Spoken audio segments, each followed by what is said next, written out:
MC slaying.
Salama family, salama. How y'all doing today? Hope you're blessed and highly favored. Happy Black History Month. We get a month. Happy Black History Month. So I'm gonna add our patrons on here. You know who's gonna share in what we discussed today. This is Brother Charles. Wave to the family, Brother Charles. And Brother Karis. What's up, Karis? How's it going? Tell the family hi if you're back. I think Karis might be on the phone call, family. So we're gonna. I'm here. Shalom, salam, Siami family. There we go, Brother Karis. So, Brother Karis, can you mention to the family before we get started about the prayer? Okay, so this morning on my live, I was talking about a prayer challenge, and that prayer challenge isn't going to be anything fancy. It's not going to be anything very coordinated. The prayer challenge is going to be for us as a people, just to lift our voice and make it be known that on one day, so for an example, today, February 1st, we're going to ask the Most High to show his power in D.C. around 5 p.m. We're not going to ask him to do anything, but we're going to let him be the one to do whatever he's going to do. So we're just going to observe after we ask him with our mouth to demonstrate his power. And so each day will be a different time, a different location up until about the 8th. That's when we're going to see the Most High move. And so that's going to be just for us to see a confirmation that the Most High is in fact listening to his people. Because I believe that the time that we spent with trying to debate and go over all this craziness, that was the time that we were being distracted to really use our true power, and that power has been our voice. So family, I have that posted on my timeline for Covenant Awakenings, the chart. And so today we're praying for DC for next week, February 8th, around 5 p.m. We want to see the Most High move in power. And then they're on in that calendar. So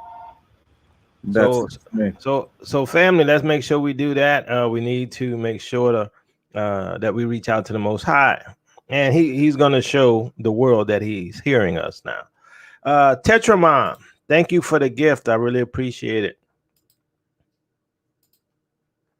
Brother Cliff, how you doing? Please introduce yourself. Can you hear me, Brother Cliff? Sorry, I was muted, Brother Jacob. How are you doing? I'm doing well. Shalom to everyone. Thanks for being on, brother. Appreciate it. Brother Steve, how's it going? What's up, bro? Good to have you back, man. How's it going with you and everyone? Doing well, man. Hanging in there, man. All right. So we got some interesting things we're going to talk about, family. And we talked a little bit about this last year.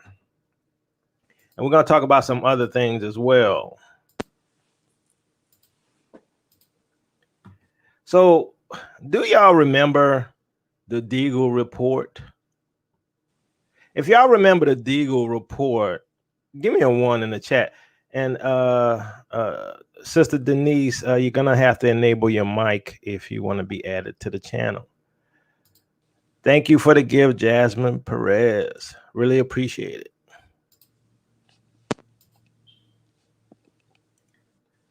All right. So some of you all remember the Deagle report. And if you don't, we're going to discuss it real quick. Okay. So last year we talked about this report, right? Now the format of it is different now, right? So this is, as you can see, the forecast for 2025, right? Now for the United States, the population goes down by 70%. 70% from 332 million to 99 million. How do you go down by 70%? Let me get a comment before I move on, because there's more to this story. I want to get Brother Karras right quick, and then we're going to get the rest of the family. Karras, how do you go down to 70%?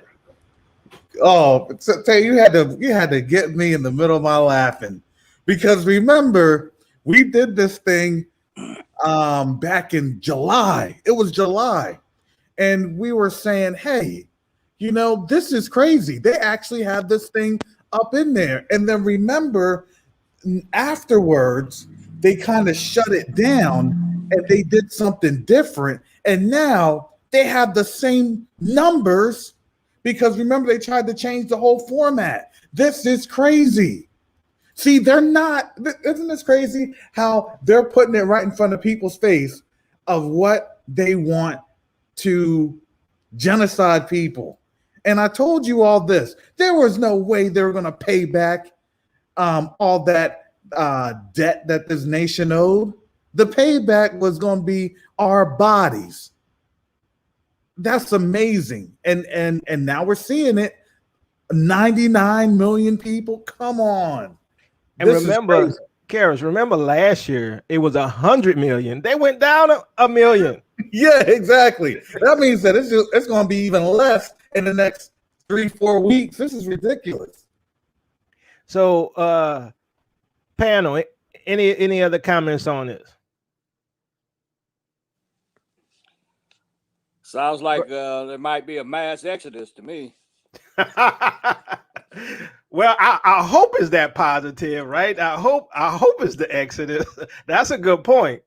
But at the same time, I think that Jab might have a little bit to do with it. What you think, Steve?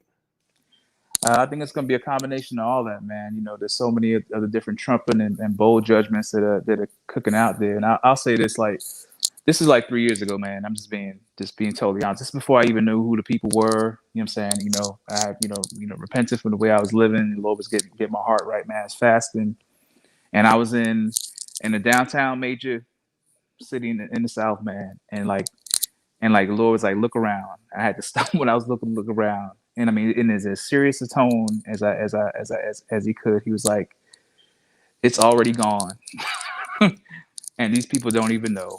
And if you told them, they would argue with you. Right now, this is, you know, you hear the voice of the Lord, but then to see it in Scripture, and then to see it on Deagle.com, see this vaccine that's setting people up to drop.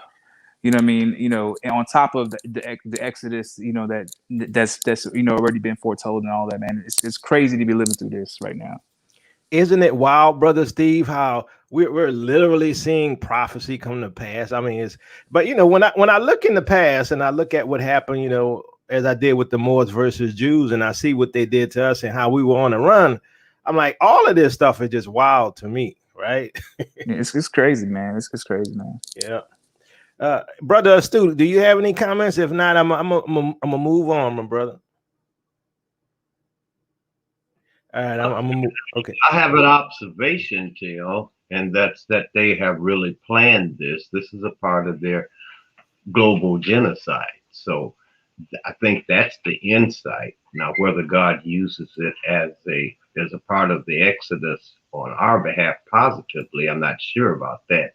But I see those numbers as just what they anticipated and want their people to be aware of rather than trying to inform us. Yeah, I agree.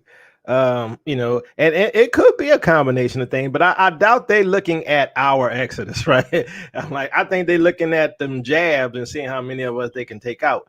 But let's continue with this because there's more to this, right?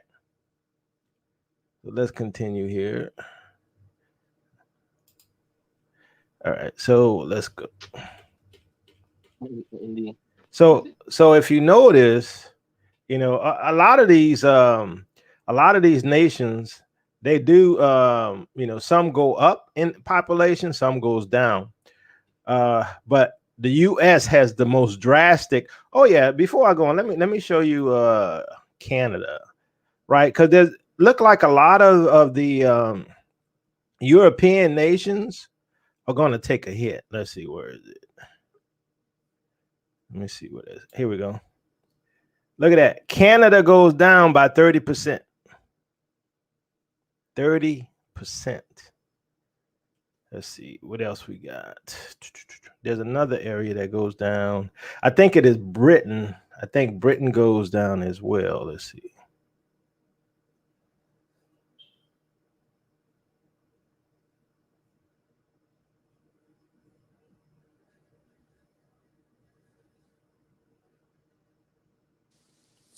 Yeah. I think it's like basically all the NATO nations they get toasted. Yeah. It looked like they get toasted. Did I pass up Britain? Hold on. Let me search for this. Let me search. Maybe it's United Kingdom. Yeah, there we go. Wow, 78%. Switzerland, 37%. What's going on here? Lebanon goes up. I bet you they get a bunch of migrants from these nations.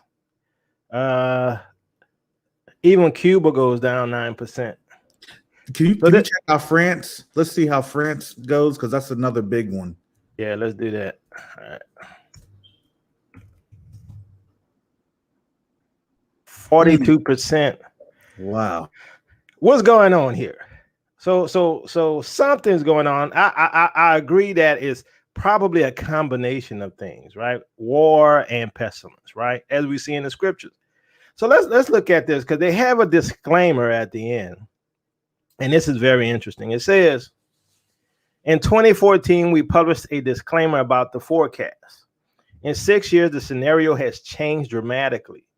This new disclaimer is meant to single out the situation from 2020 onwards, talking about the United States and the European Union as separated entities no longer makes sense. Both are the Western Bloc. Keep printing money and will share the same fate. So they're saying the Western nations have an issue, right? Now, to me personally, I don't see why printing money has anything to do with the reduction in population. I think it's added to. And we're in the free fall. We mentioned this in the past shows. We are already in that free fall, and we told you why. So after COVID, we can draw two major conclusions. The Western world success model has been built over societies with no resilience that can barely withstand any hardship, even a low intensity one. It was assumed, but we got the full confirmation beyond any doubt. The COVID crisis will be used to extend the life of this dying economic system through the so-called Great Reset. Did y'all catch that? Before we move on, I'm going to see if the panel have any comments on this. The COVID crisis will be used to extend the life of this dying economic system through the so-called Great Reset. Is this not what we was talking about? Any comment on this part right here, panel? Well, Jacoba, This is something we definitely had discussed.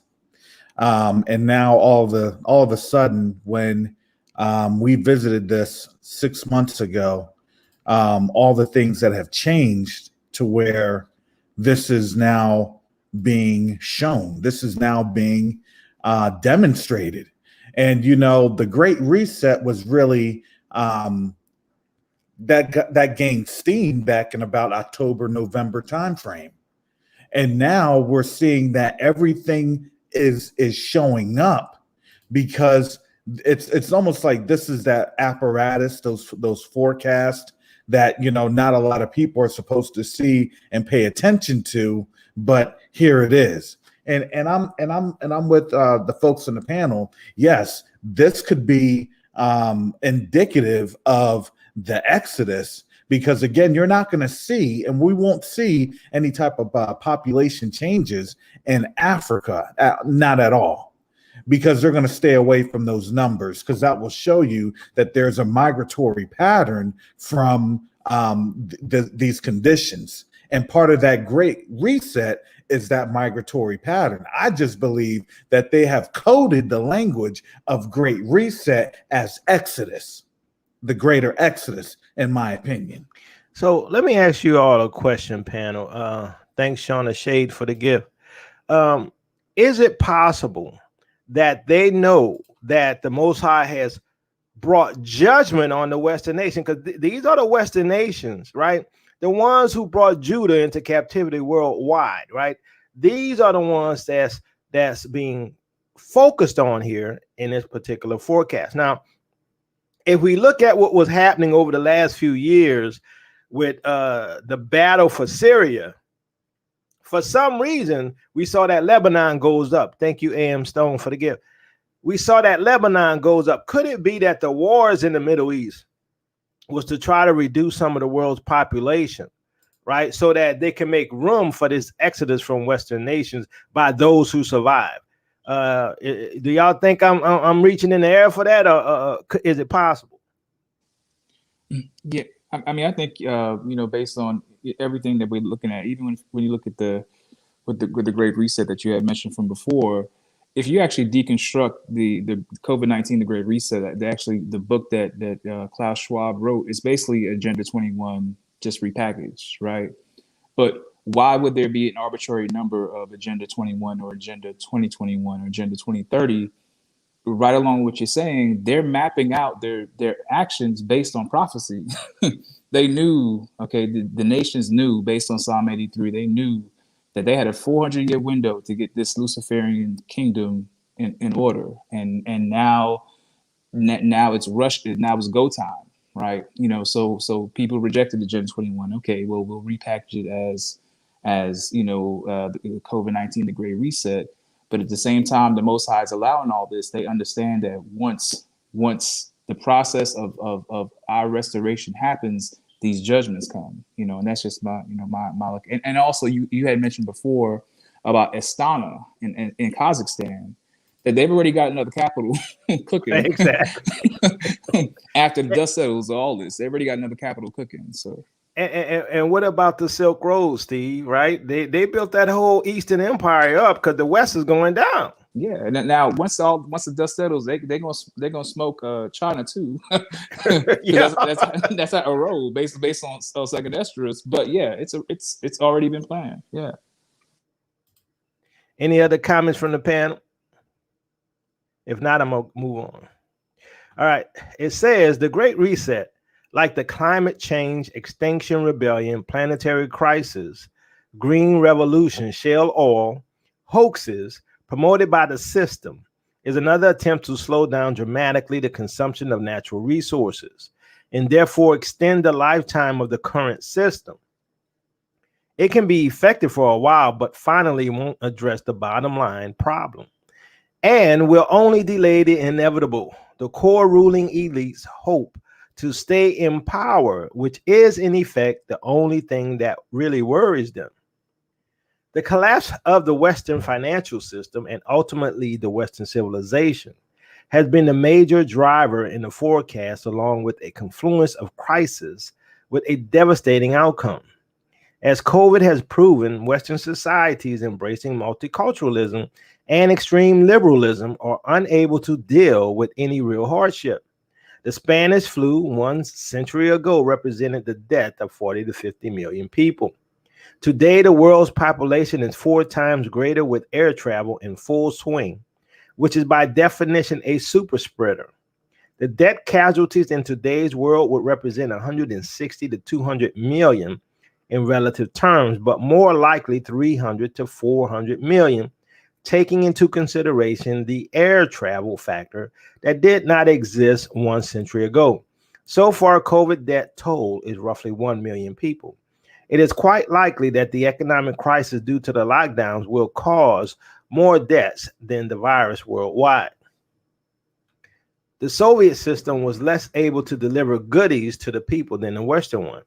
Nevertheless, Soviet society was more compact and resilient under an authoritarian regime. That in mind, the collapse of the Soviet system wiped out 10% of the population. The stark reality of diverse and multicultural Western societies is that a collapse will have a toll of 50 to 80%, depending on several factors. But in general terms, the most diverse, multicultural, indebted, and wealthy, highest standard of living will suffer the highest toll. The only glue that keeps united such aberrant collage from falling apart is overconsumption with heavy doses of bottomless degeneracy disguised as virtue. Nevertheless, the widespread censorship, hate laws, and contradictory signals mean that even that glue is not working anymore. Not everybody has to die. Migration can also play a positive role in this. So I guess he's saying, all of this reduction in population isn't necessarily death. It could be, migration, people leaving the country, which we know going to be a fact with us as well, right? Welcome to the stream, Hebrew girl. Oh, thank you, Shamala, or however you say it. Salama. Salama. I always get that wrong. So the formerly known as second and third world nations are an unknown at this point. Their fate will depend upon the decisions they make in the future. Western powers are not going to take over them as they did in the past because these countries won't be able to control their own cities, far less likely countries that are far away. If they remain tied to the former world order, they will go down along Western powers, but won't experience the brutal decline of the late because they are poor and not diverse enough, but rather quite homogeneous, used to deal with some sort of hardship, but not precisely the one that is coming. If they switch to China, they can get a chance to stabilize, but will depend upon the management of their resources. So is this not interesting, family? Does this not sound like, we always asked ourselves, how are we going to get the colonizers off the continent? Remember that? And so here we see where a possible scenario of why, because the Western powers will not be able to maintain control over their colonies, like in Africa. I mean, what do you think of this, panel? Let's ask you, Sister Hebrew. Well, I think that they are just making a reason, or they saying what the Bible is saying, but they're saying it their way. They're changing it to how, I don't know the right word to say. They know what the Bible says, and so they know how they have to. They see what's happening, so they have to make up their story to go along with what's happening, and so that's how they project it. That's how they say it. That the stuff that you're reading sounds like Bible prophecy. Said doesn't it? Yeah. Doesn't it sound like you're reading from the Bible, right? Exactly. Yeah. Yeah. Any other comments on this? Because they say the Western powers are not going to take over them as they did in the past, because these countries won't be able to control their own cities, far less likely countries that are far away. And also the fact that African nations and third world countries have a harder time. I mean, have dealt with harder times, or or more arduous times. So therefore the Europeans, right? They're not used to it. So can you all imagine what's going to happen in South Africa, right? When the economy crashes, there's not enough resources, things get tense. Africans are going to be fine, but what about the Europeans in South Africa? Any comment? I know the Bible said that Africans are going to be fine, and I'm not questioning it, but I don't understand how. Because the first thing they do is attack us or blame us. So how can we be fine? I mean, unless God take us out of here. He's gonna have to take us out of here. That's what I've been saying. We have to leave. Really, we have to be out of here. What do you think, Carrot? Yeah. So basically, yeah, going off of Hebrew Girl. No, this is exactly what you would call the false narrative, or trying to change the narrative in terms of what is biblically said, not just biblically, but also extra biblically with the apocryphal books and Baruch and Esdras. They highlight this, but this is also showing that the system never truly had an economic strong point that they always tried to say that it did. Again, the system was always built off of what? Conflict, wars, right? And those wars would fuel the economic drive for a time. That's what always would happen. And then it always would fizzle on out. So we saw this take place over a period of decades, that they saw the economic vibrancy that World War II caused when people rallied behind something. They saw that even with September 11th. And all that did was just create more debt. But the problem is the debt's not going to be created. And therefore, they also know that this great reset was already on the the margins, the horizons. So on top of everything else, they're not able to sustain. So I believe that the birth rates, the opioids, all of these plagues that we have been saying that were here decades ago have now began to come to its totality or finality. So in order for that, this is why I said this is a time that you can't get comfortable, because we are about to be in a world of uncomfort, because a lot of these things are not going to be able to materialize. African Union is pushing back against Europe. I don't know if somebody, Yokoba, did you see that? Dr. Mumby's show, she was talking about the African Union didn't even show up to a European Union little delegation. Yeah, I saw it. And the head of France said, "We only going to invite the little kids from now on. We're not inviting the leaders." Yeah. But you understand that means that their influence really waned. And you know what that means in the background? Oh man, France is going to be in trouble. And not just France, that's also Germany. So guess what they're doing? They're trying to realign themselves out of the Western sphere. This is why they always kind of had one foot towards Russia and China. And they were trying to back out. That was the whole point of the Brexit situation. And Brexit, what did they do? Brexit steered towards the Western, traditional Western powers, which was the United States.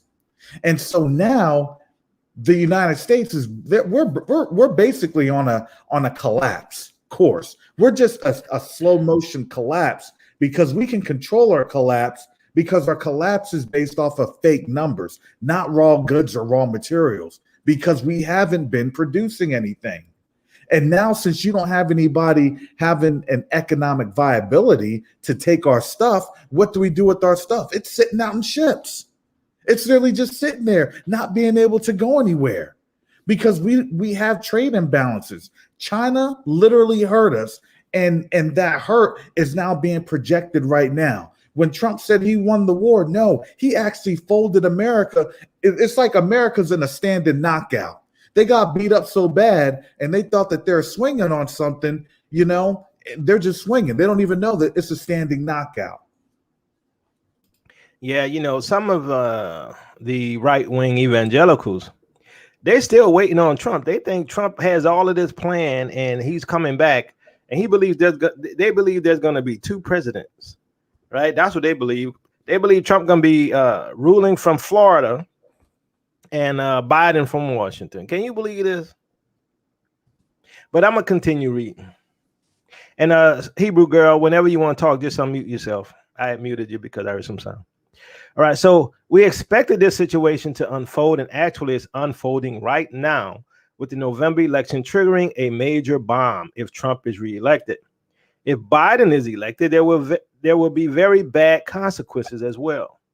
There's a lot of bad blood in Western societies, and the protest demonstrations, rioting, and looting are only the first symptoms of what is coming. However, a new trend is taking place, overshadowing this one. The situation between the three great powers has changed dramatically. The only relevant achievement of the Western powers during the past decade has been the formation of a strategic alliance, both military and economic, between Russia and China. Right now, the potential partnership between Russia and the European Union is dead, with Russia turning definitively towards China. That was from the beginning the most likely outcome. Airbus never tried to establish a real partnership, but rather a strategy to fade away the Russian aerospace industry. Actually, Russia and China have formed a new alliance to build a long-haul airliner. Western Europe, not to mention the United States, was never interested in the development of Russia or forming anything other than a master-slave relationship with Russia, providing raw materials and towing the line of the West. It was clear then, and today is a fact. Russia has been preparing for a major war since 2008, and China has been increasing her military capabilities for the last 20 years. Today, China is not a second-tier power compared with the United States. Both in military and economic terms, is at the same level, and in some specific areas are far ahead. In the domain of high-tech, 5G has been a success in the commercial realm, but the Type 55 destroyer is also another breakthrough, with the U.S. gaining a similar capability by mid of this decade. Thanks for the gift, EP. More likely by 2030, Nanchang, the leadership of the Type 55 class, was commissioned amid the pandemic and lockdown in China. 6 years ago, the likelihood of a major war was tiny. Since then, it has grown steadily and dramatically, and today is by far the most likely major event in the 2020s. The ultimate conflict can come from two ways: a conventional conflict involving at least two major powers that escalates into an open nuclear war. Thank you, Mark Queen, for the gift. A second scenario is possible in the 2025-2030 timeframe. A Russian sneak first strike. See, this look like what they're thinking about for 2025, right?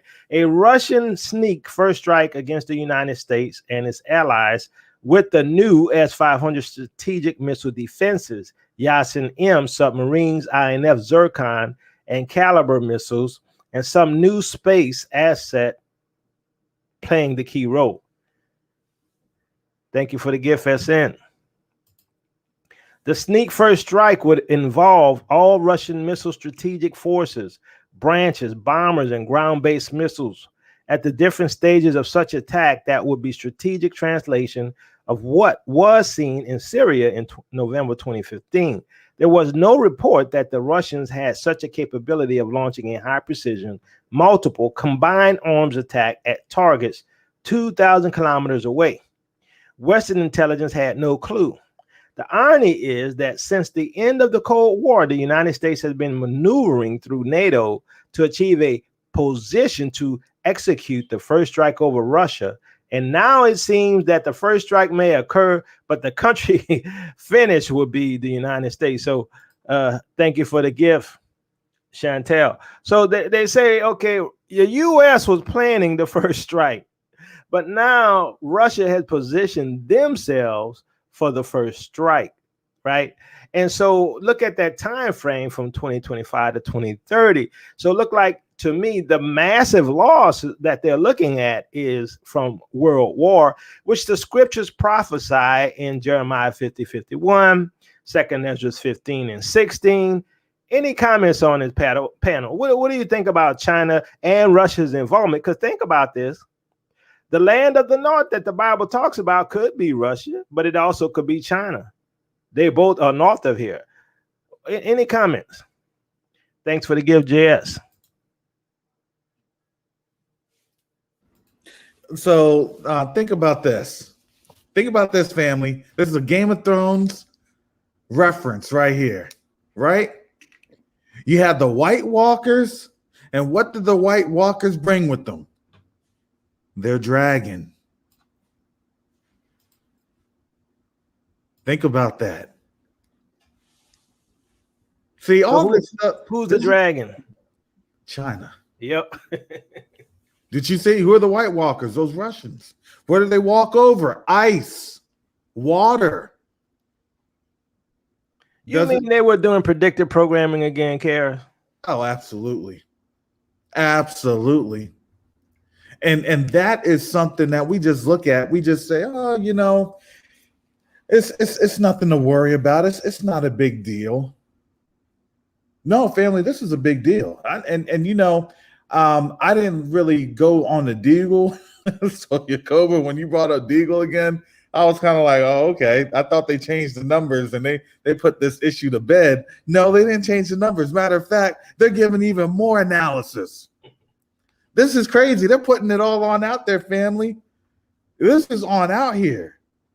And remember, there was an arms race between Russia and the United States. And remember, all the treaties and everything else have been taken out of place by Trump. So you know, the road to war, we're on the glide path of the road to war. And I've told you this. I don't know what they've coordinated. I think they already have the time coordinated of when they're gonna kick this thing off. But when they kick it off, I've already said this. This is what I've already had explained. Remember, Germany gets its oil from Russia, and so does France. And where do you see is the road march through? That road march would be on land. Going to where? You just pass right over the strait. You pass right on through the tunnels. They showing up in the tunnels. They come on through. You know, because think about this. Mark your calendar, or just look at Moscow and just do a 2,000 kilometer radius. And I know the folks in UK, they know this too. That radius encompasses all the UK, all of Great Britain. So if you have a campaign, a bombing campaign, and then you also have folks marching over land, oh, the UK is done in literally hours. We're not talking days. It will be literally hours. So let me ask you a quick question, Karison. Thank you for the gift, Brother Keith. When we look at what's happening today, like for instance, when Trump was in office and he removed all of these treaties, right? The flyover of the nations and all that type stuff, right? And what he did economically with China and pushing them off and making them an enemy. Does it not look to you, and this is for the panel as well, does it not look to you like Trump's whole purpose was to tear this nation down? And, you know, like I say, I ain't got a problem with it because it's part of the prophecies and it's our Exodus. But doesn't it look like Trump was just here to tear it all down? Well, yeah, just like I had said in my video called Voice Activated, Trump was here as a casino man, trying to entice people that everything was good, you know, bring you into the house, get your bets on the table, right? And then now when you place your money on the table, then guess what? Now the house is folding, and the house is folding on everything. And this is why, when you have some people that are mad that they lose their money, they're trying to make sure that they can still go to the house and ask for their money back, or try to continue to win their money back. And he done left. He said, I'm down. I'm in West Palm Beach. I'm here with some not so sunny weather, especially today. But I'm here out of the ice and the cold. And he gave him the cold shoulder for real. So now we're seeing this, that everything that he had done, see, people are talking about, well, Trump, it was friendly to Russia and Trump was that. No, it actually was not. That was never the case. That was what the media was projecting. And so now it's basically too little too late. Everything else had been pushed on open. And that's where we're sitting at right now. Now, who's going to strike first? I have no idea, because did you see, Tail, that that Taiwan and things of that nature, they're starting to cook up. It's starting to cook up like some grease. Things are starting to fry on out there. Yeah. Thank you, Sister Tana, for the gift. Panel, any other comments before we move on? I just want to say that I think Trump, when he came in, he had 3 goals. One goal was to tear down the United States government. And the second goal was to be a distraction while he's doing it, while they changing all the laws and rules and doing things so that you wouldn't pay attention. And the third thing was to get the other Republicans that were not on board, or people in power that were not on board. And I think he did a good job of it. And also, Hebrew, isn't it interesting, though, that he also exposed the ones who would be against this reset, the right-wing evangelicals who marched on the Capitol? So now they set up for the fall. And I'll say this, and if we're gonna keep it 100, I mean, the military power, the military might of Russia and China combined is unmatched on the planet. Period. There's no other combination of nations that could come close to what their firepower, and that's just what it is. And just as it was in the days of Belshazzar, the handwriting's on the wall, and literally it's Deagle.com.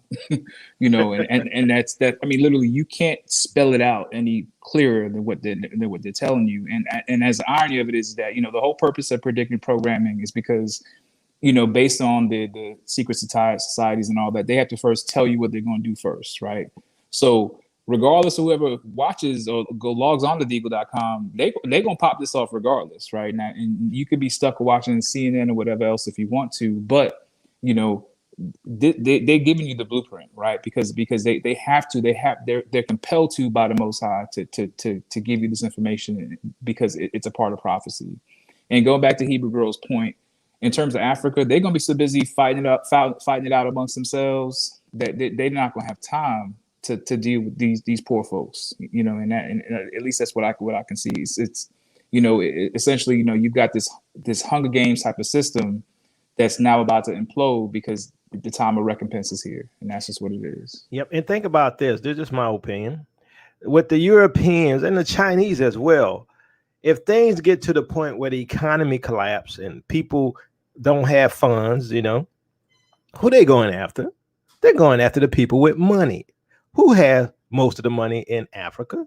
The white man and the Chinese, right? So when things go bad, they're going to be knocking on their doors, right? And so they're going to be like, nah, I'm not staying around here, because they're going to come after us, right? And then the scripture says that in Jeremiah 50, we're talking about Babylon basically, but we can see that worldwide, is that, for the lack of bread, people are going to be breaking in other people's houses, So I'm going to continue reading.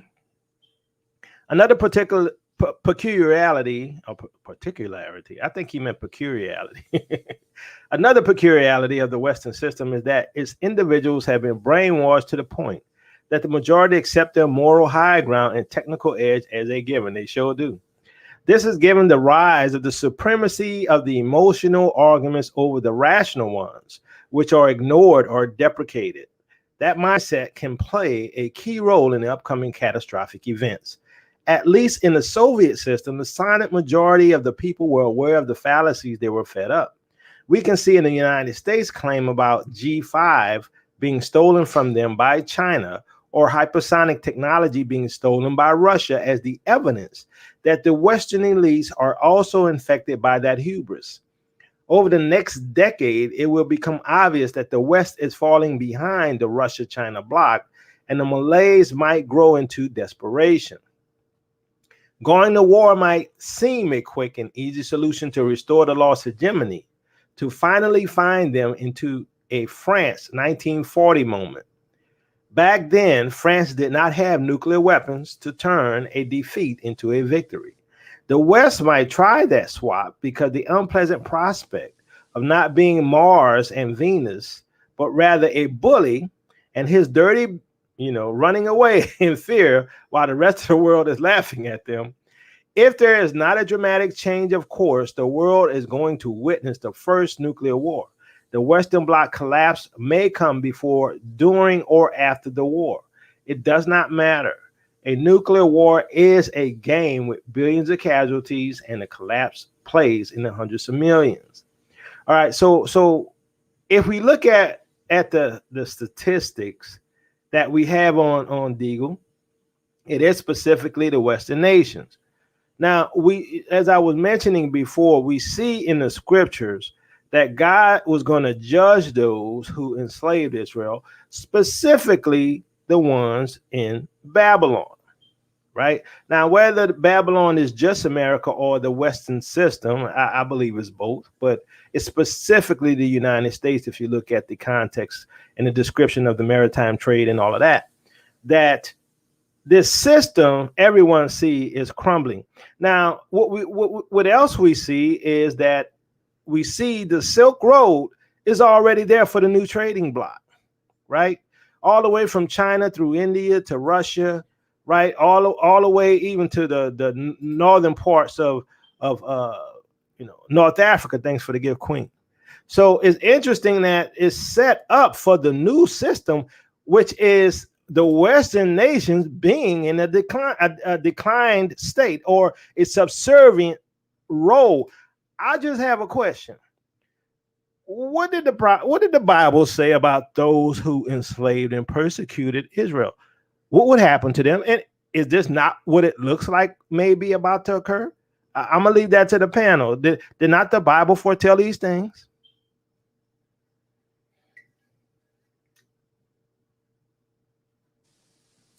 One hundred percent. And if I'm being honest with you, if you take the time to actually look in the eyes of most of the the non-Hebrews, in the land, the ruling class, the middle class, it's kind of setting into them like things are not going back to the way they used to be, and it's a you can kind of see it in the eyes, man. So. Well, it's like I said, nobody listens, but it's all happening anyway. So I'm gonna share another article, and before I do, I just want to make sure that anyone else in the panel doesn't have any comments. I love the analysis that these folks are providing, and the problem we're seeing. I don't think America has had the technological edge that they had claimed that they had for the last 50, 60 years. And like we had already discussed, listen, you want to know who the innovative class was? That was us. It was always us. And you want to know what they did to destroy the innovative class? Well, they wrecked us by putting drugs in our community, by trying to have all of these crazy policing laws from 1994 and things of that nature. So then they were never able to have us innovate so they could steal our innovations. If you don't have the people on out there that make the inventions that you can steal, then guess what? You ain't inventing anything. That's true. You know what I'm saying? So this is a simple equation. Look, you're gonna fall behind. All your folks that you had that was there, that was making America great to begin with. Well, if you're trying to make America great, then first things first, you got to rescind some of those prison sentences. You got to make sure that there's adequate education so you can have us to innovate and enterprise, which is what we do. That's our mandate in life. Look, we make anything better, and we make fun of people that don't have it. Oh, you're not up on that, man.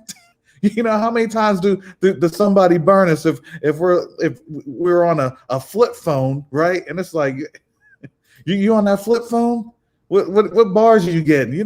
They'll toast you bad because we are always bettering ourselves. We're always furthering ourselves, whether we like it or not. And so when we do that, guess what happens? Then society in general does that. So that was lacking in the last 2 decades because they thought that, okay, well, I can just do this because we're going to hide all the stuff. We're going to hide all the issues and we're going to make it go away. And we're going to do something to where it's us doing it. Well, now you realized when it was just them doing it because they had really no type of advisory, to say, look, that's not right. That's not going to work. That's going to fail. You had none of that there in those higher level advisory staff. You didn't. And so that's what caused them to literally just sink. Is that a fair assessment? I mean, yeah. You don't have us innovating. You ain't going to have any inventions or innovations or any type of technological momentum to outpace anything. You're going to be now what you're going to say is, oh, China did this, China stole that, they stole this, they stole that. Okay. Because we're still operating on inventions back in 2008, 2007. We're still operating on cell phones that we done created. But see, Karis, that's the thing, right? Because they had to portray the image that the Negro, aka true Israelites, right, didn't create nothing. But we know historically we created all the technological innovation that they had, right? Now, did you see my video on the Moors and the Jews? Yeah, absolutely. Do you remember when I read how Spain became pretty much a third world nation after they got rid of the Jews? They kicked them out of there, and the other nations say, well, we're going to take them because of their skill set and their knowledge and their expertise and all of this stuff, because Spain had the curse on her because she didn't persecute God's people, and now she got rid of her, and she's no longer economic powerhouse. You remember that? We seeing the same thing happening here. Yeah, and I remember I was talking to you also about this behind the scenes, that listen, our innovation class literally had disappeared in the United States, and they were trying to do the same type of inventions that our people had created, and they're just trying to slap us a label here or slap something here there, and you could tell no, we were starting to decline. I was saying that back in 2018, 2019. Look, they took us out of the market. They took us out of, now they're trying to take us out of their business and their businesses. Now they're trying to take us out of their corporations, thinking, oh, they can just do it all themselves. They can ostracize, the smart black person, the smart brother. And you see this happening with now the gender divide, that they're trying to say, oh, are the black women going to be the saviors of business? Man, they done totally lost their minds. Yep. They done totally lost their minds. And it's not to say anything about black women can't do it. Of course they can. But now you're trying to totally discount and discredit black folks, black men. Oh, it's over. The system's done. It is. It's done. They hit the button. Just get your reset. Listen, y'all, get your little reset sags going. Get your little stick, right? Get your little blanket, and you're just gonna be doing that pole man's walk that you saw in the cartoons, because that's literally what they done told us. Brother Asaph, welcome. How's it going, my brother? Welcome. I was just quietly listening because I've got to get up early in the morning. But what a broadcast this is. It's so fantastic to hear that we're definitely in the last days and we soon get out of here. You know, this system hasn't got nowhere left to go now. It's so enthralling to know that we're living in the last days. The heathens back are against the wall, like what the singer Bob Marley says, and they're feeling it. Everywhere that you go now, you can see the despondency in the UK. You can see the despondency in the politics. They don't know what to do. They've got their backs against the wall with the Rona. They've got their backs against the wall with the economy. They've got their backs against the wall with every single thing falling out. It's the most retailers in the UK that's backs have gone against the wall. I've never seen nothing like this or read nothing like this in history. How enthralling this is. And to know that we are going to be getting out of here soon. Because even my wife that's not awoken is saying now we must be looking forward now to get out of here and return back to Ghana, which is fantastic. Brother Koba, back to you. All right. So I'm going to share this other article because and I'm going to try to speed things up a bit. Because what we see here is the prophesied war that is to come, like we mentioned. So I'm going to make this screen bigger here. All right. It says in October 1991, Chinese paramount leader Deng Xiaoping went to watch the test flight of the GN-9 fighter in Sichuan. After watching the fighters take off, Deng said that the recent changes in Eastern Europe were due to economic problems. The key was that the Soviet economy had long been in bad shape. On its side, said Deng, China had solved its economic problem. The People's Republic was growing, and so was its capacity for building advanced weapons. Soon, China would be able to build a powerful air force. During the 1980s, Chinese leaders often revealed the strategy behind their country's economic opening to the West.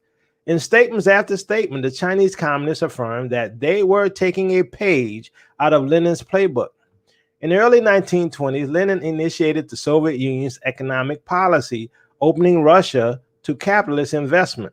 As one might expect, the Soviet economy prospered during the NEP period, and Russia was able to lay the foundations of its military industry. Due to its proven track record, something akin to Lenin's NEP has been adopted by China. The Chinese leaders assured the Communist Party elite that this policy was ideologically correct, learning that capitalism and drawing foreign capital to China would be the basis for China's future military superiority. It took a long time for Deng's ideas to win acceptance in China. At one point, he was demoted from his leadership position. For many years, Chairman Mao, the founder of the People's Republic, attempted to build Chinese industry with slogans and half-baked schemes. On June 28, 1958, he told his generals, "We must build big ships and be prepared to land in Japan, the Philippines, and San Francisco." He hoped that his new socialist China would be able to produce an enormous fleet. "The Pacific Ocean is not peaceful," he said. "It can only be peaceful when we take it over." Mao even asked the Russians for help. Soviet leader Nikita Khrushchev tried to dissuade him. "Build submarines and light ships armed with missiles," said Khrushchev. "A big warship is a steel coffin." The Russians tried to explain the costs and technical difficulties of warship construction. Mao was irritated by their tedious explanations and humiliated by Moscow's suggestion that China could ill afford large warships. "I don't need a fleet then," he sourly interjected during a meeting with Khrushchev. "I know guerrilla warfare. China can always retreat from the coast and fight a guerrilla war." Mao was possessed by a grand dream. "We must control the earth," he told his associates, but China was economically weak. The PLA was equipped with obsolete weapons. Mao's great leap forward and his cultural revolution produced economic chaos. It was not possible to catch up with America through ideological slogans and political enthusiasm. And so Mao realized that Deng Xiaoping was correct after all. as the People's Daily later explained. Whether a socialist country should make use of capitalism or not is a question which has long been resolved both in theory and practice. It is of greater importance for an economically backward socialist country to solve the question correctly. Mao was in a hurry and got nowhere. Deng Xiaoping was patient. He was the tortoise to Mao's hare. In some situations, an attempted shortcut is self-defeating. The Chinese leadership saw the wisdom of Deng's strategy. For a relatively long time, said General Mai Zhenyu, it will be absolutely necessary that we quietly nurse our sense of vengeance. We must conceal our abilities and bide our time. That is what the Chinese communists have done. Mao's dream of controlling the Pacific Ocean and landing in San Francisco isn't as far-fetched as it was in 1958. China had prepared a large merchant fleet. It was Soviet leader Nikita Khrushchev who first advised Mao on this matter. We believe one should build a merchant fleet with the view of using it for military goals. And why should China build such a fleet? To resolve the issue of America, we must be able to transcend conventions and restrictions, said Chinese General Chi Hao-shin in a secret speech to party cadres. So he said to resolve the American issue. So what do you think about that, panel? The fact that China has been on a long-term strategy to solve the American issue. And so a lot of people are concerned right now that China is supposedly in Canada. Some say they're on the borders of Mexico. What are y'all thoughts?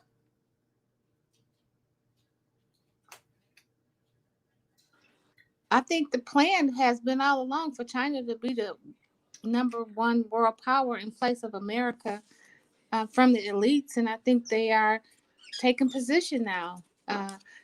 I'm in Michigan and I'm not far. We can go to Canada. We used to go to Canada all the time. And so, and from what I understand, I think California is kind of close to some borders of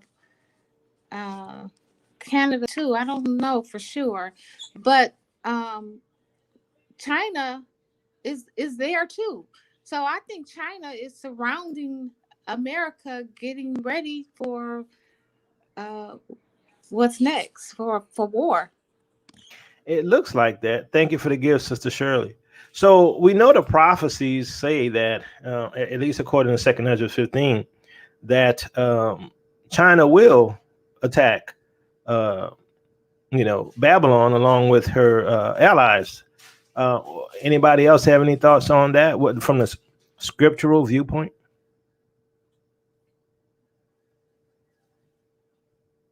Well, yeah, I just I always think about Jeremiah 51, and when you're looking at the way that China has always been set up, the biggest thing that China realized was back in Tiananmen Square in 1989. That was the biggest blemish that they faced ever, because the whole world saw China, mowing people down because of the protest. Now, what China did, they said, we are never going to go back to that particular point in time.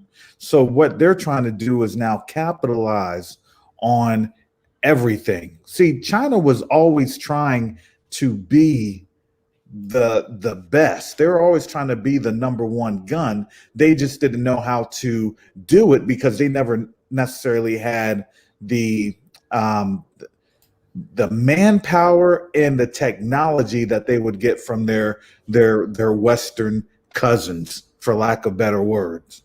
And so even now, what China was doing, China was just looking at all the mistakes that the West was doing, and they capitalized on ensuring that they used a soft-handed policy. And that soft hand was basically going on in and telling folks, look, we're not going to do all the stuff that America and Europe want you to do. We're not going to go in there and try to, provide any type of agenda. And I mean, they even mocked America by saying, look, when you deal with China, you're not dealing with the LGBTQ agenda. You're just dealing with business. And that rubbed a lot of Americans the wrong way. They're like, oh, they actually said that? Well, yeah, because here's the thing. Africa doesn't roll like that. And so when that was said, that's what Africans did. They really threw off a lot of the factors that the West wanted them to have. And in doing so, it actually backfired on them. So now China said, okay, well, guess what? If we're not going to roll with that evil, I mean, at least they'll listen. And that's how they've gotten a foothold. So good, bad, or indifferent, it's like, look, as an African person, look, I'd rather go there and then not have to worry about my population declines, because that's something I don't have to worry about. I don't have to worry about that death culture that, these other nations subscribe to. So that's one of their biggest sells. But the problem is Africans started to realize, oh yeah, no, y'all are just trying to do another softer version of recolonization instead of doing that colonization based off of arming themselves, and I think they have like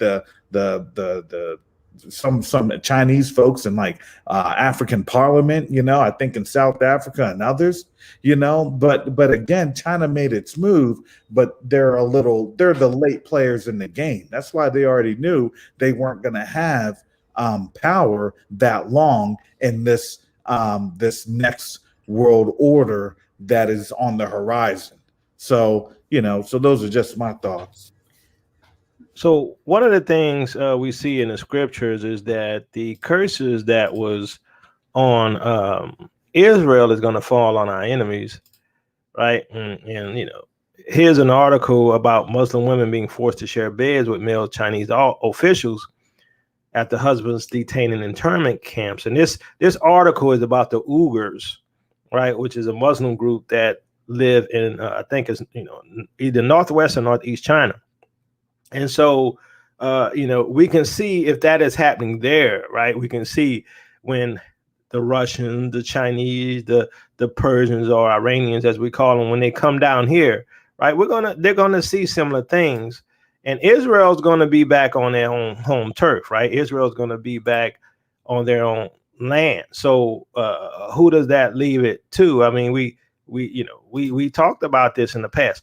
Now, to continue with what we're seeing happening, because I'm sorry, I don't understand how people could see what's happening in the world and what's happening in the United States and can't see that America is done. I mean, I don't see how you see America coming out of this unscathed. So let's look at this right quick, dealing with Robin Hood and the whole fiasco, right, with GameStop. Right. And this portends, right, the destruction of the economic order. And most people just don't understand that. We're giving away our $79 backpack for free. You just pay the shipping. No hidden. Good morning, everybody. Happy Friday. We have an amazing show for everybody today. What do we have, Crystal? Indeed, we do. We've got David Sirota on. He's got a fantastic piece about the way the Democrats continue to break their promise and negotiate themselves down from the very clear promise that was made for $2,000. We'll dig into that. The latest, there are some new bad developments there. We also have Brandon Cockadin on. He's a reporter who's been covering the whole GameStop situation and what is going on there from a business mechanics perspective. And that is, in fact, where we want to start with, because there are some major developments. Yeah, that's right. So, okay, let's start from the very beginning, which is what happened when we were on the show, literally filming yesterday, which is that Robinhood put out a statement. Let's put this up there on the screen. They said, in light of current market volatility, we are restricting transactions for certain securities to position closing only on AMC and GME. They later expanded that to include BlackBerry, Nokia, and I believe that there was one other stock included. Immediately, this raised a lot of eyes, Crystal. Number one, because Robinhood's entire thing was democratization of finance, let the people trade. They literally tweeted that back in 2016. What a joke. It turns out what people are saying, and again, I'm going to keep hammering this in the show, Robinhood, if you are using Robinhood, you are not their customer. They may refer to you as their customer, but you are not. You're the product because it's free. So what they do is they take your data, your trading data, and they sell it to hedge funds on Wall Street so that they can front run your trade, so that they can short, so that they can see what you are doing and use that to inform their trades. And I don't think there's not enough clarity around that business model. Yes. And we're finding it out the hard way because when it came down to it, even though it was not in the interest of their users to stop trading, the Wall Street funds who were getting hosed by Robinhood users were like, hey, you got to shut this down, man. Like, yeah. And so that's basically what happened. What happened? You can see with the level of losses. Let's put the level of losses up there on the screen. They're now at $70 billion in U.S. firm losses on short positions nationwide, which is absolutely crazy. And almost every hedge fund in the country, I believe, has suffered some major loss whenever it comes to these things. So you can see, again, why they pressured Robinhood in order to do this. Well, and they also were hosed because remember how this whole thing started? The reason that GameStop was targeted by Redditors was because they recognized that these hedge funds had shorted 140%. They were extraordinarily reckless and greedy. So that's what happened. That's exactly right. So they weren't satisfied with like a very large profit. They had to drive GameStop absolutely into the ground and potentially force them into bankruptcy. So they had shorted more of the stock than exists. Yes. That means that they are out there on a ledge when they have to close their position.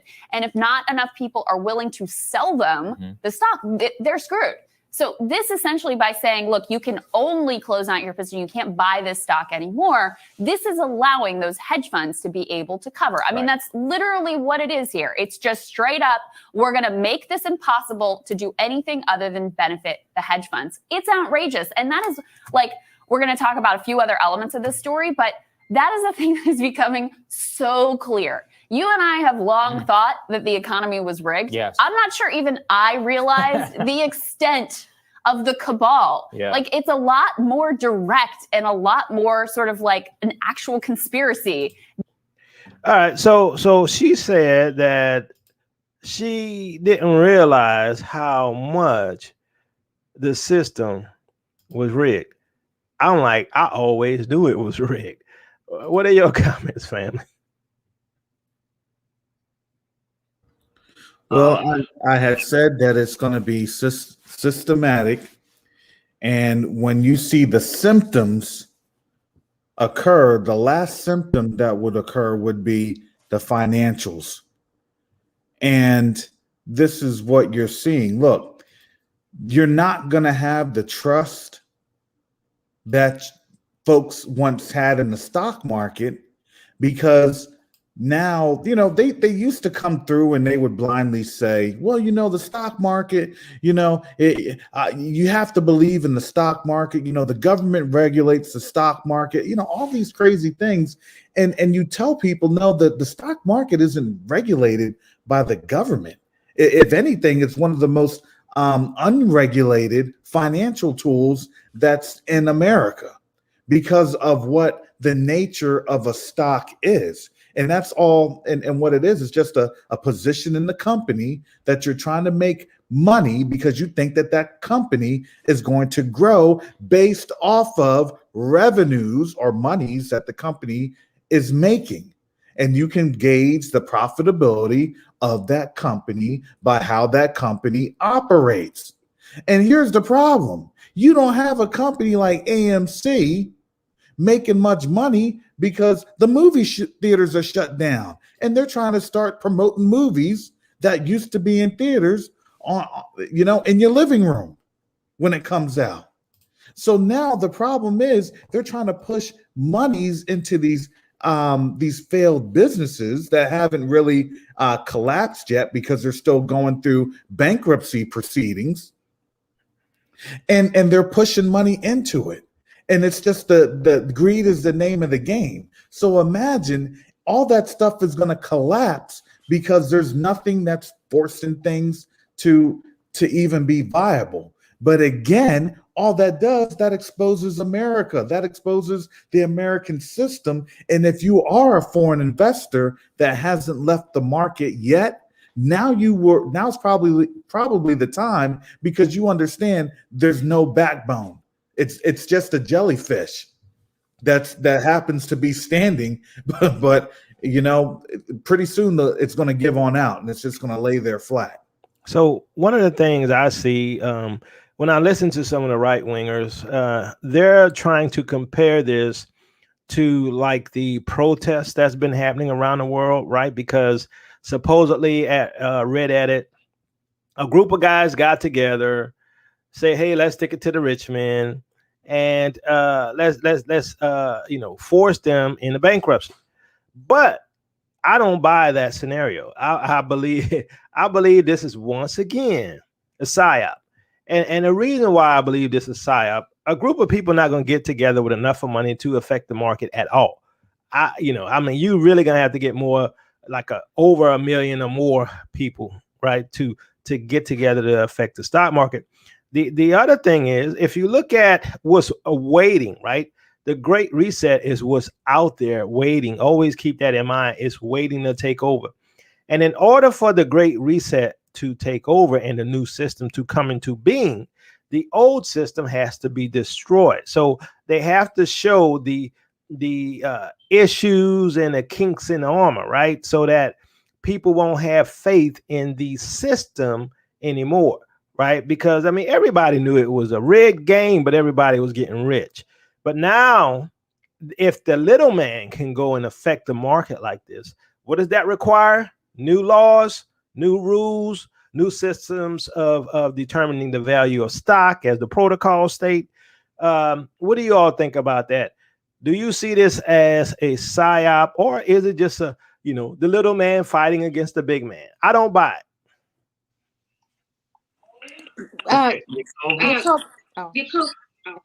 That's okay. Say. As I was listening to Karis, and I started to think about the fact that most of your major hedge fund managers are transferring millions of dollars to protect themselves into digital currency, okay, which is a currency that is working silently in the background. One of the things that calls note to it, that Visa authorized 300 million, I think, of their merchants to start accepting digital currency. I think we need to take it into consideration, because the whole core of what digital currency is about is decentralization, which bypasses governments and finance controllers. So you're right when you say the stock market is a game, but everybody's watching the stock market and not watching what they're doing to cover their bets. That's what we need to pay attention to. Thank you. Thanks, brother Astute. And here's the other thing for me. I look at the con within the con, right? And the con is to go to Bitcoins, and the con is to go to cryptocurrencies. And why I say this before I get beat up. I say this because if anywhere where the masses is, that's where you're not supposed to be, right? Wherever the masses are going, that's not where you're supposed to be. And so, like, for instance, if you look at the history of the financial market, right, and we look at Russia and we look at China, right, what have they been doing over the last 10 years? Russia and China have been purchasing gold, not cryptocurrencies, not Bitcoins. Russia and China have been purchasing gold, precious metals. Why? Because even though I believe we're going to go to a digital currency, I do believe that it's not going to be Bitcoins. Why? Because they want it to be a central system. Why? Because I need to tax you. What else do I need to do? If you get out of line, right, within this new system, I need to be able to shut you off when you're out of line. So you can't have any freedom, right? So at least we're going to say Bitcoin as it is today won't be as it's going to be. right? Because they have to have central control. And that way you can make it where you can't buy, trade, or sell unless you have to mark his name or the number of his name. So looking at what the countries and the ones who are poised to take over, as we see, Russia and China are poised to take over, which is why we have the new Silk Road. They have bought metals. Why? Because when the system crashes and I want you to buy into the system, I can't say that I'm giving you a new system of nothing, of ones and zeros. I can't say now you got another dollar, all the all-back currency. What do they call that? What is it? Well, let's say fake currency. I forgot. Fiat. Fiat. That's it. Fiat. I can't allow you to get into another fiat currency. Right. And so if you get in that fiat currency, then you're not going to have you're not going to feel comfortable with it. So when they tell you, well, the new currency is backed by a certain percentage of gold, is backed by a certain percentage of silver, right? So you can have confidence in the new system. Now, once you get into the new system and you feel comfortable, then they're going to remove it again. They, let's say 20, 30, 40, 50 years from now, they'll remove the gold and silver backed currency. And then you're going to have another fiat cryptocurrency, but it's going to be centralized. That's my position on it. Brother Astute, you had something you wanted to say? No, I was just attempting to let you know that the word you were searching for was fiat. But you've thrown out a very interesting thought there, okay? Because we know that the system that Christ comes back to destroy is definitely centralized. And if they're calling now, then there has to be a way that they're going to move back to control that system. So thank you for that thought. Yeah. All right. Any other comments? And if not, I'm going to move on. All right. So in continuation of that thought, GameStop investor battle moves on to silver as prices surge. So remember, the talking points now is that these same people that push the GameStop stocks higher are now pushing silver higher. Now, I have silver. I'm glad I have silver, right? But I knew when you transition to a new system, right, you're going to have confidence in the system. No currency can stand without confidence. So now they're saying, just as the people were protesting in the streets, now they're protesting with their dollars. They're affecting the hedge fund managers, and causing them pain. They're now stopping silver from being suppressed, right? By now forcing silver prices to go up higher. And so what we need to see is that what's happening is all a psyop. Why I say that? Like I said before, you have to have the current order to fail in order for people to accept a new one. Any comments, fam?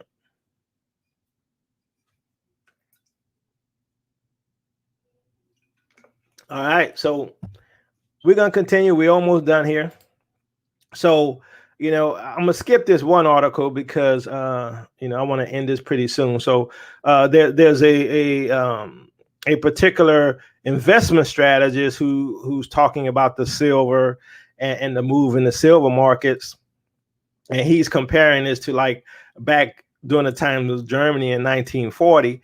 I'm not going to go through the article, but basically he's trying to make it look like, that, and it is sort of this way, that they're forcing the system to collapse, right? And they're forcing the elite, right? The ones who were, pretty much controlling everything to now collapse, right? And so we do see this happening. So he's saying that there's going to be a market crash, right? We knew this was coming, but think about it. When Trump left, the United States was in trillions of dollars in debt, right? And so they talk about how now they have to pay us what they call that universal basic income. Well, where does the money come from? Right? It's being printed. Right? So along with the money that Trump already spent, and now with the talk, because right now the one who's doing it, I believe, is Harlem, the city. Right? They're implementing some form of universal basic income. And so we see that the system, the current order, cannot maintain this, right? And all of it is going to be blamed on the Rona. And so we're going to be forced into the new system that's sitting there, but that Charles Schwab discussed. Any comments, fam? Yeah, I'll say that the Most High put it in my heart to get some certain precious coins a while ago, and it's been a slow trickle, and I'm glad I did. But yeah, this is a controlled demolition. So, yep, that's what I say. Don't put everything in crypto, family. Go with things that you can hold in your hand. Yeah, you can't hold Bitcoin. Yeah, you can't hold Bitcoin.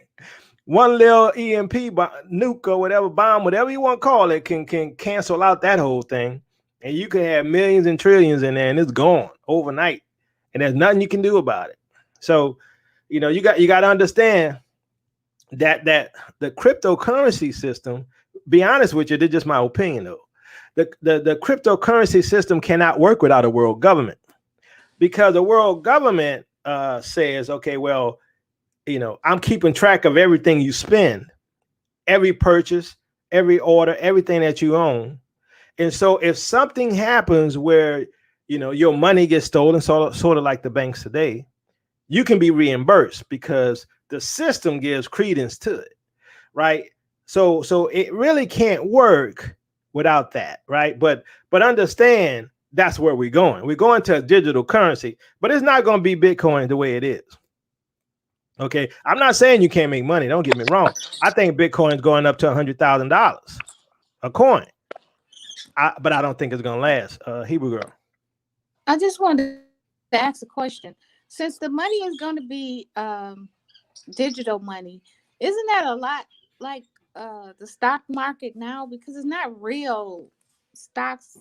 It's not tangible things that you can hold in your hand or see or have. It's you trade them over the market electronically or through your trader, but it's not something that you like have in your hand. So isn't the Bitcoin and the digital money going to be the same thing, and they can just take it away when they You're want? absolutely right. It's sort of like what we in IT would say. We call it mind share, right? And so the only thing that gives value to the cryptocurrency is really mind share, right? Because how many people agree that this particular crypto coin, which is digital, which is an illusion, right? How much value is given there? And so like for instance, with the US, the value of the US dollar is by the power of the US, right? Before all, the US dollar was oil based. Well, it was gold is backed by gold and precious metals at one time, but then it became oil based. It was backed by oil, and so then later on, it wasn't even backed by oil. It's just the power and the faith that people have in the U.S. And it's the same thing. It's not a true currency. It's going to be based upon the power of the ruling system. That's what's going to give it its value. So, like according to the protocols. The protocol stated that I'm just telling you what they say. I'm not telling you how to invest because I don't know myself. But the protocols state that they're going to a system where they value, they give value to the stock by the government. The government will determine the value of the stock. Right. And so it sort of is going to be the same thing with cryptocurrency, or what we call digital currency, because what's coming is digital currency. Right. But it's going to be centralized. And so they're the ones that going to give value to it. Now, like I said, you can make money on it right now because people trading in it. Right. I wouldn't hold it too long. I'm like, if you're going to make a lot of money, or if you got a lot of money, I would buy land. I would buy gold. I would buy silver. I would buy hard assets, right? If I had that that money right now. I would not let it sit as digital currency. Yeah, it may hit 100,000. I'm not going to say it's not, right? But it's not going to last. That's just my opinion, but I'm not a financial expert. Brother Asaph, you have something you want to say? All right, so I have one more article, and I'm going to share with y'all about the situation that we're in as a world system, and how, as we've said before, it can never go back to where it was. It can never go back. It's impossible.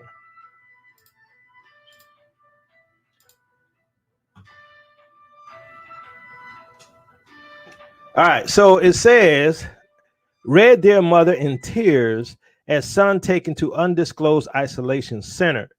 They won't tell me who's picking him up. They won't tell me where he's going. They won't tell me anything. A Red Deer mom has told of her anguish after watching her son being detained at the Calgary airport, loaded into a van and taken to an undisclosed isolation center. Rebecca McDonald was at the airport late Saturday night, hoping to welcome her son, Ethan, back to Calgary from Phoenix, Arizona. McDonald hadn't seen her son for 2 years, but the joy soon turned to tears when her son was taken into custody for having what the Canadian federal government considers the wrong COVID test. They are saying it's not accurate, and they are wanting to take him to a quarantine facility. They won't let me talk to him. They won't let me see him. They won't come and talk to me.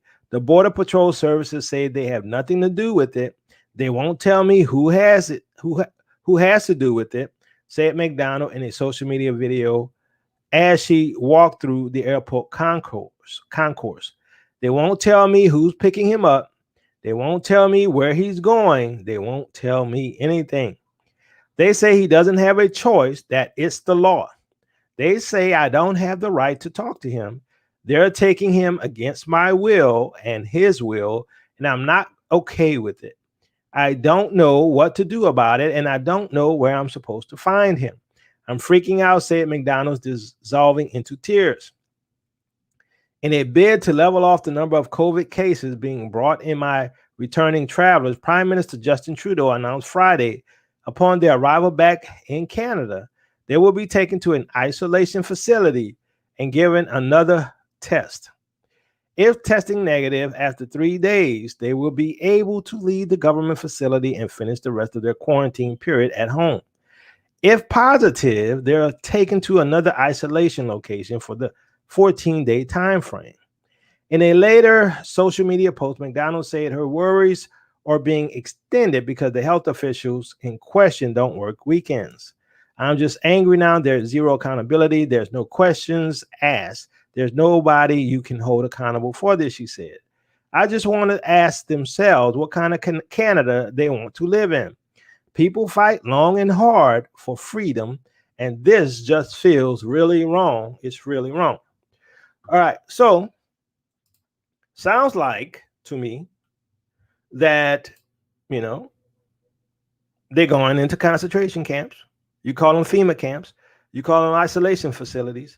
Tomato, tomato, potato, potato.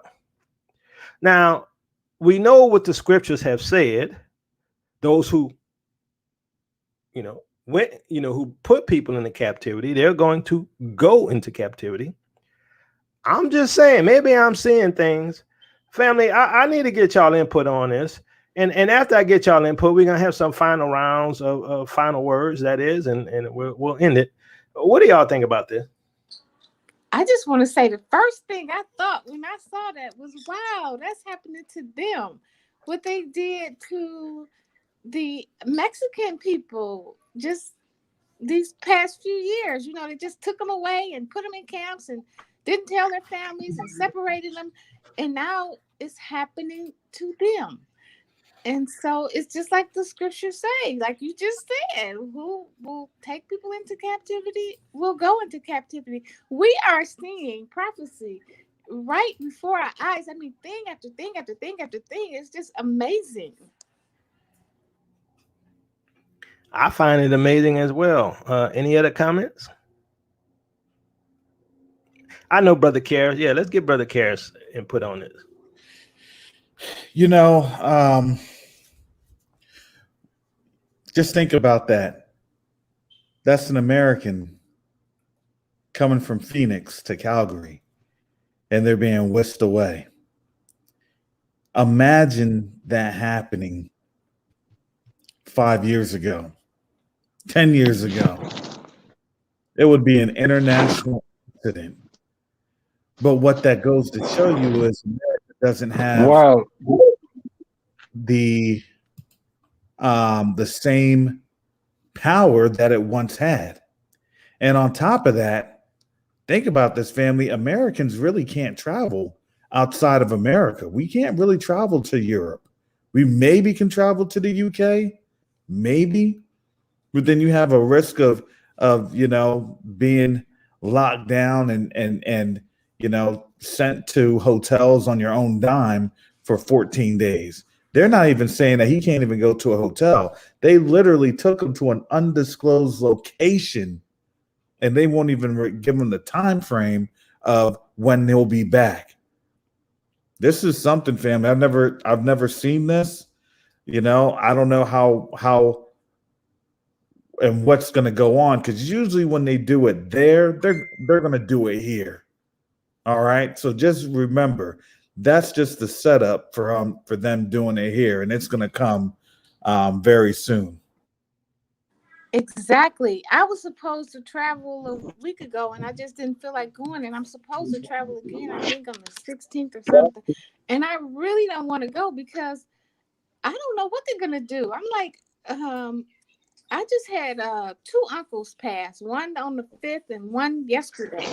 And the one that's in California, and it's my mom's brother. And I was talking to her today and asking her, did she want to go out there? And she was saying no, because of how things are. But I don't really want to go with her either because, you don't know if you're going to be able to get back home. And that's a long way to be able to get back home. I mean, they may make it where you can't even, if you can't get on a plane because you have to take the COVID test, or you have to have a positive COVID test, maybe you can't even get in a car, and drive back, or get on a train or a bus, or well, I wouldn't get on a bus, but get on any other kind of transportation to get back, because you don't know what they're going to do next, because everything is like they're using this COVID to really control us and lock us down and just do what they want to do. So we're gonna have final comments, and I'm gonna start with you, Brother Astute. Any final comments?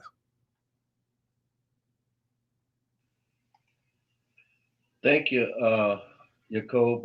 My final comment is that I really appreciate being a part of this discussion and listening to it. It gives me great cause to reflect and re-examine some things, and I just thank you for it. And hopefully that from now on I'll get a chance to participate with it. And I'd like to share with you sometime offline, if possible. So thank you, my brothers. All right, thanks for your input, Brother Astute. Brother Asaph, you had something you wanted to say? Final comments?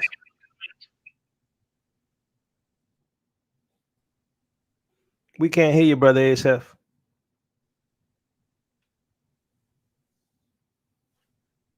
All right, so I'm gonna move on, Brother Asaph. If you get where we can hear you, just come in.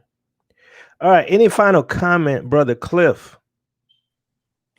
Yeah, I just think that it's a very enlightening broadcast here, that anyone that is looking at what's going on today and across the whole world and doesn't realize that there's a judgment happening and Bible prophecy is true. Most High Yah's word went out and it won't return to him void. So it's just an amazing thing that's going on, and to view it after having reread his word, and it just reaffirms what he said, and it's gonna happen. Thank you for them comments, Brother Cliff. Brother Steve, any final comments? Yeah, sorry, I had a little internet trouble. Yeah, one, I just want to say, thanks for the ministry, bro, man. And, to have a platform like this, is extremely rare, especially for the times that we're living in. And each of us, we're on this truth trail before your ministry came along, but to have it in the appropriate context is so important. And, for me personally, and I would believe this is for everyone, is that, this journey for truth started with repentance for me personally. That, the Lord, the Most High, delivered me from years of bondage from many different things while being quote unquote saved. And I think the old adage remains true from, Revelations 18 and verse 4, which is come out of her, my people, that now is the time to make sure that your house is in order. Independent of whatever judgment may be in the land right now, the only safety we have is in Yeshua. And that will be the my calls for anyone is that, to continue to be vigilant. And that's as long as, reminds us to be sober and vigilant, but also just continue to seek him, and especially in this hour. So, yeah. Thank you, Sister Ellen, for the gift. All right, Brother Asaph, are you back? Any final comments, or you still having internet issues? Okay, he dropped. All right, Brother Karras, any final comments? Yeah, thanks for bringing me on and as one of your Patreons, because you definitely get your money's worth when you've seen a lot of the stuff that's going on. We did this broadcast. I remember you came to me about this in July, and you said, "Brother Karras, is this Deagle site for real?" and and I said, "Let me check it on out." So then I went in, I did something on Covenant Awakenings, and then you kind of you went in from there. And it's just funny because remember, afterwards, what did Deagle do? It limited what you could see. Remember that, Yakoba? Oh, yeah, they changed it. Yeah, they changed it up. Now we're seeing that they're not even saying 100 million. Now they're at 99 million and dropping. This is unbelievable.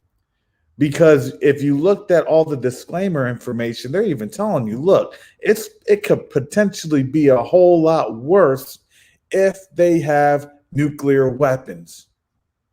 But doesn't prophecy say what the dragon's going to do? So, yeah, I mean, all of that is in the scriptures, but I think that's part of the problem with people kicking out the Apocrypha too. They don't know what's happening. So that's all I wanted to say. Thanks for this broadcast. It's been a long one, but yeah, definitely entertaining. Thank you, Brother Yehukanan, for the gift. Thank you, Sister Ann, for the gift. So let's see who else we got. Brother Asaph, are you back? Any final comments? Yeah, thank you for having me on. Sorry about my internet problems, but I couldn't believe when I saw the Deagle site and the level of attrition that was there. We're in the last rung of Babylon's kingdom, and we only have to hang on for a little while longer and we'll be out of here. Thank you so much for having me. The show has been very, very entertaining and informative, mainly, and the prophetic work done on it has been A1 as usual. Thank you, Brother Asaph. And let me go back to my sister, Hebrew Girl. Any final comments? Yes, I want to say I so appreciate this forum, not just because you're here giving information, but because you allow us to participate and to ask questions. And I'm a questioning person, so it really helps me. I couldn't sit in church and ask questions. I just had to accept what they say. So I really appreciate this, and I hope you continue. And it helps me to, in my studies, the avenue that I go helps take me in different directions that I might not normally go, and I appreciate it. I didn't even know what Deagle was, but I looked it up when I saw that you were going to have a program about it, and I saw that they are predicting for 225. So that's information that I wouldn't have had you not had this forum. So I just want to say I appreciate it. All right, and thank you, sister, for joining us. And brother Karras, can you tell the family once again about the prayer before we close?